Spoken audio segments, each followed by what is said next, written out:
Hey, it's the preacher. I just got done making some sauerkraut. You may have seen that in another video. Well, my wife comes home today and she's got these big, giant carrots. I think they were giving out, I don't know, commodity vegetables or something. Anyway, she come home with a great big box. Had some apples in it and these big old giant carrots. And she's like, look at that. I'm like, I don't know. I mean, I like carrots, but that's a lot of carrots. So, something I've done the last couple of years, and I really do enjoy it, is fermenting carrots. And what you do is you dice them up real fine, kind of like in sticks, and you soak them in a saltwater brine, much like the fermentation that's required in sauerkraut. That we add salt and the cabbage produces its own moisture, its own liquid, and we ferment it in its own juices. Carrots don't make enough juices, so you have to add salt water. And you soak them in a saltwater brine. And they don't taste like sauerkraut, but they do get kind of tangy. And they maintain their crunch. And if you like having carrots on a salad, but you don't eat a lot of salads, or maybe you don't eat enough carrots to keep them in the fridge, ferment some. Then when you want that carrot crunch, just reach into the fridge, get you out some of the shredded carrots, diced carrots, however you want to do it, and add them to your salad. I'm going to get these peeled. I'm going to use this Salad King slicer that I got. I've never used it before on carrots. And I'll show you my process for fermenting carrots. And no, you're not going to get drunk on them, but they're pretty good. So this old lady told me one time, she said, when you're peeling your carrots, you're just wasting carrots. I said, really? She goes, yeah, the skin on a carrot ain't any different than the inside of a carrot. You're just wasting carrots. I said, well, yeah, but with a carrot, when you look at it, it's got all these little crevices in it and dirt's in all those crevices. You just wash them longer. And I said, some of them things are just like a wrinkle. You're never going to get the dirt out. Just peel it. Oh no, you peel it, you're just wasting carrots. Well, I'm happy to say the Lord's been good to our family, and we're not going to starve to death if we peel our carrots and don't get all that outside nutrition. Alright, the chickens will be happy. My chickens like carrot peelings. They're even glad that I peel them. Okay, let's get a bowl and see what happens with this Salad King. Okay, if you didn't see the sauerkraut video, these little salad cutters, food shredders, slicer, dicers, these are really nice because they come with a large number of blades. I'll show you. I have a pretty open blade here, but there's real fine if you want to just grate it real fine or slice. It's whatever you want to do. I mean, there's all different kinds. I like this bigger one. I've never done carrots in it, so I don't really know what it's going to look like. But the last time I did this, I set at a mandolin with the little guards up, and so this has got to be better. We'll see. Oh yeah.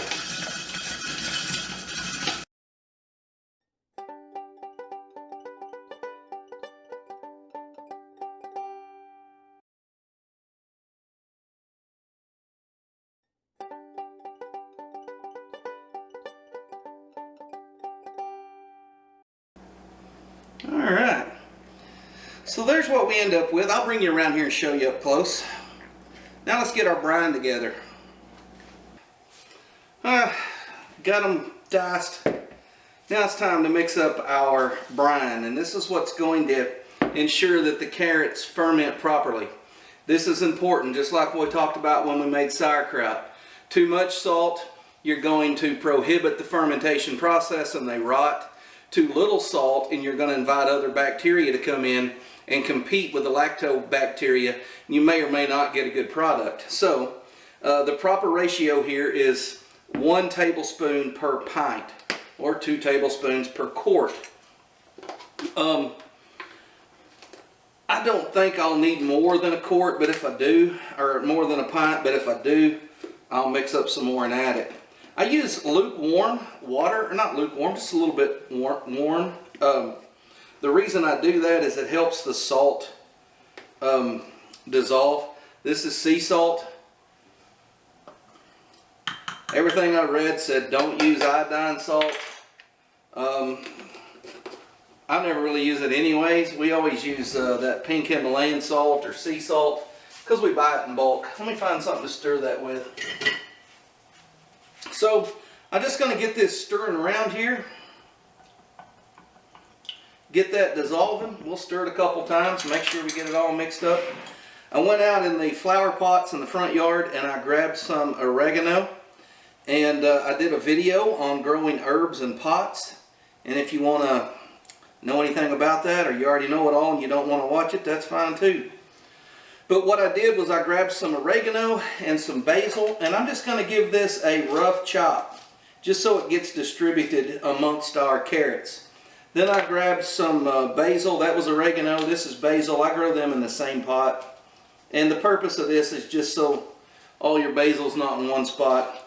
I got a couple cloves of garlic here, and I'm going to dice them, or not dice them, I'm going to slice them. I have a what is it called when you smash them? Yeah, I've got one of those, a garlic press, but I don't think I need it. Alright, and then this is rosemary, and I'm not going to use all that. I'll just pull some off. That's probably plenty. And then I've got dill growing on the back porch there, and it's a little, I planted it a little too thick, so I have to go out there periodically and thin it out. And a lot of times I'll just take the lower branches because they tend to die anyways. So if you just need a little bit like I need here, just grab a little off the bottom, and doesn't impair their growth whatsoever. Alright. Let's add all these herbs to our carrots and give them a stir. And all we're wanting to do is just get this mixed up.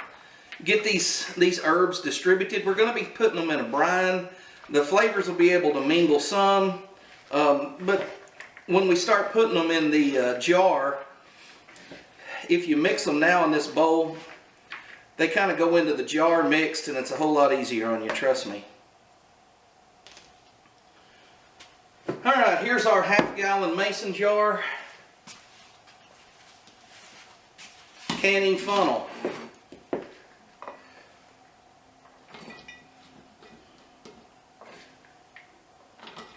This is way more pickled carrots than I'll eat, but when I was a little kid, my mom taught me how to share.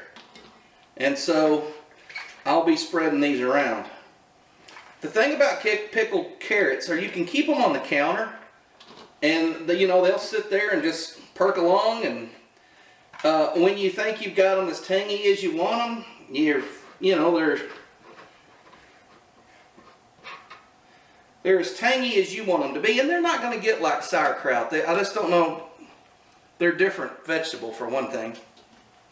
But the thing about carrots is they will keep their firmness. When you put this on a salad, you'll still get the taste of a carrot, you'll still get a crunch. But since I added some other flavors in there, we will have some other herb taste to go along with it. This water doesn't need to be hot. It just needs to be warm enough to melt the salt. And I'm going to need about that much more. Let me mix up another batch. I didn't think I would need that much. I could probably pack it down, but there's no need. With these Trump stimulus checks and salt still cheap, I'm not going to wait for this to dissolve. I'm just going to get it stirring good. In you go. Plenty.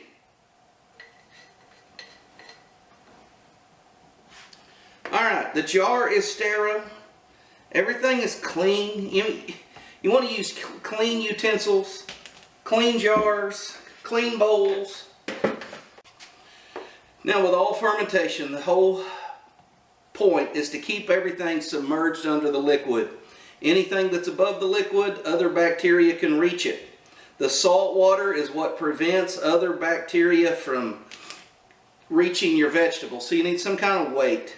I use these little glass weights and they work pretty good. They usually sink, but they keep the majority of it down there. Then you're going to need some way to let the CO2 gases that are created from the fermentation escape out of there.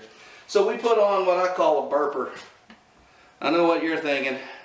You can call it something else, but I call it a burper. What this does is as the fermentation starts, it allows that air to build up, and it has slits cut in it where when air on the inside builds up, it gets out. It doesn't let outside air come in. It's great for fermenting. I'll leave these on the counter at room temperature and allow them to ferment. In a couple days, you'll start seeing bubbles forming in here. That's how you know you're fermenting. You'll get a foam across the top. It's all normal. Just try it. After a week, 2 weeks, 3 weeks, reach in there with a little set of tongs and pull out some carrots and see what you think. See if you like it, if you like the way it's going. If it's getting too tangy for you and you don't want it to ferment anymore, go ahead and stick it in the fridge. When you put this in the refrigerator, fermentation stops. If you leave it out on the counter, eventually it'll balance out and all the sugars will convert to whatever. The bacteria will work and it'll quit fermenting anyways.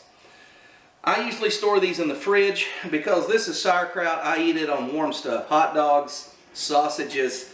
It doesn't need to be cold. It just sits right over there on the counter. I eat this on salads. So all my salad stuff's in the fridge.